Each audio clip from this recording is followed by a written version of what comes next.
We've been experimenting in a lot of different ways in propagating some of the high value plants that we like to offer through our nursery and that we like to grow for ourselves. We've done hardwood cuttings, we've done stool layering, tip layering. We've talked a lot about those in other videos. I'm going to link in the description to a playlist on propagation so you can check out the experiments we're doing. Mixed results, but overall pretty positive. Softwood cuttings, what we've been trialing, we started this last year. It was very positive results overall. Softwood cuttings for plants like specifically sea buckthorn has been very promising for us, and so I want to share notes with you about how it's working this season and what our flow is. I think there's still time, if you're in a cool climate, to take softwood cuttings of Seaberry, gumi, some other harder to root plants, and have them strike roots with this sort of system if you're interested. I've explained this system in greater detail in other videos, so I won't go too in depth here, but I can link to that idea. But what we're using is an 8-port bubbler where 4 of the ports are for a tiny fish and frog pond just a few feet behind me.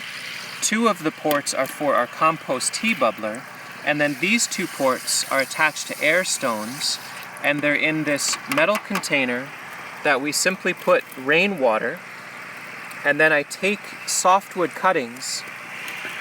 In this case, we've got a container with holes in the bottom. It's just a normal pot for plants. And what I like to do is take cuttings of a whole bunch of softwood Seaberry. I leave a lot of leaves on in this application, and I include willow. Now a lot of you ask about, well, what about willow tea for rooting? When I've made tea from the leaves and stems, it rots these plants. If I actively root willow in conjunction with the Seaberry, it seems to really support the rooting process. And then the bonus is I get extra willow plants. In fact, last year's willow rooting hormone is right here. These are all willows, well, some elderberries too, that helped me root Seaberry, and then I planted them out, and now we've got these amazing, beautiful plants. So let's take a look. These Seaberry cuttings went in on July 21st, and here we are in early August. So this is what? About 10 days of them sitting in this water. The real benefit of them being in this bubbling water is that it takes all the stress and pressure off of me having to come out and water every day. And what you can see is that they're not yet fully rooting, but they are callousing and swelling like crazy.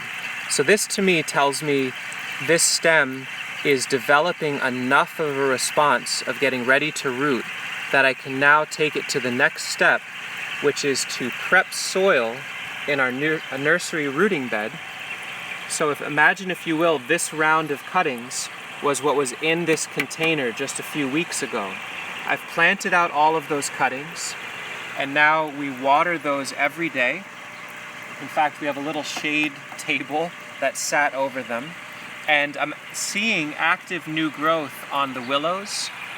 I'm looking for active new growth on the Seaberry. In fact, there's some new growth. And that's a pretty good indicator that not only has it survived being set out into this nursery bed, but it's actively rooting and growing. Here you can see a willow actively sending a new shoot out. So those are all very promising. Now we'll have to continue to hand water these for a bit, but we're on our way to having at least 40, 50 new plants that for the first few weeks of them rooting, they were simply sitting in this very aerobic, healthy, bright water. That's a lot of days that we don't have to be hand watering them, and it allows me to take more stout cuttings with a lot more leaf. From my friend Buzz Ferver up at Perfect Circle Farm in Vermont, who has incredible success rooting Seaberry from softwood. His success comes from, he takes 12-inch long cuttings or so with very thick stems at the bottom. And that's worked incredibly well for him, so I'm matching his pattern.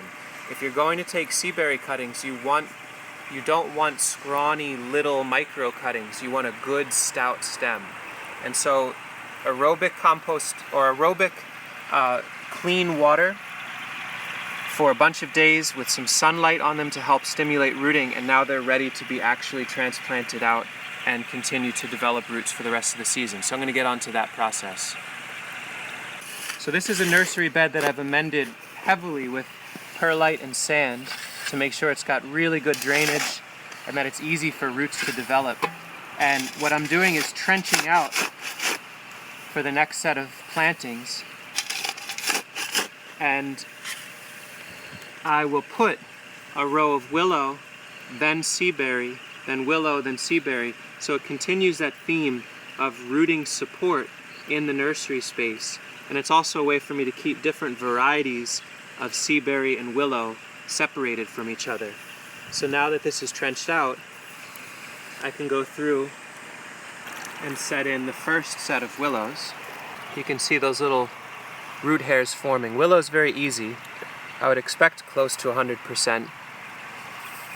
But like I said, they're there to help support the rooting needs of the seaberry. So I'll lay out this row in a very delicate manner, as you can see. For the first season, these little cuttings don't actually need a lot of space between them. The willow row is set in, and now I've got the seaberry. In this case, we're looking at Russian orange female, really great cultivar. And you can see now with this group how successful the initial rooting has been by being in aerobic rainwater, no hormone, no chemicals, just rainwater that's been bubbled for 10 days, 12 days or so. And so I can set these in, and so long as we water them every day and keep a little bit of shade on them for the first week or two, these should root anywhere from 60 to 80%.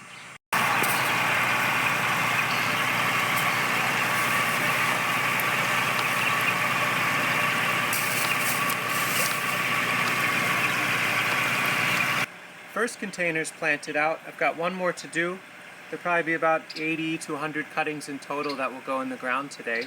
And then I can clean this container out, just wash it out with my hand, put in fresh, clean rainwater, and start another batch of seaberry, of gumi, hardy kiwi, schisandra, some other harder to root plants. And what I like to do is every day come through with a rose waterer and give everyone a nice, gentle misting so that the leaves are hydrated and that the soil stays hydrated. And as we come into droughty times, less and less rain, this season has been particularly dry for us. It's easy to set up a table with an old sheet,